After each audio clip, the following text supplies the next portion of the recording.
It started in 1795 when the Georgia state legislature granted more than 34 million acres of land. The land was granted to private speculators for the bargain price of 1.5 cents per acre. Little did the public know, all but one of the legislators who voted for the grant had been bribed into doing so.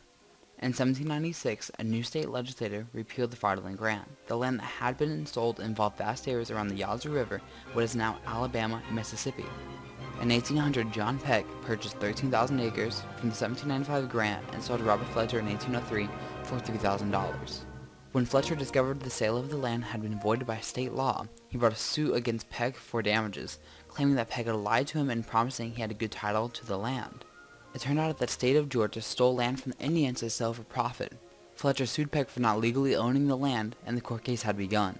After the sale, the repeal became a serious local political issue on which the Jeffersonian Republicans rode to power in the federalist Georgia. Therefore, it was the new Republican state legislature that had repealed the original Sale Act.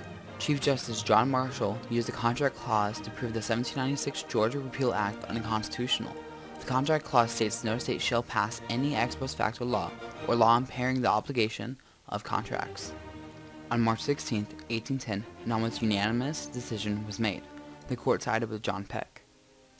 The case of Fletcher v. Peck was now in the U.S. Supreme Court's hands. Was the contract clause violated or not? The case between Fletcher and Peck was marked as the first case in which the Supreme Court ruled a state law unconstitutional. This case and the decision also later helped create a growing model for new legal contracts. The reasons for the decisions were, no state has the right to take or take back property without compensation.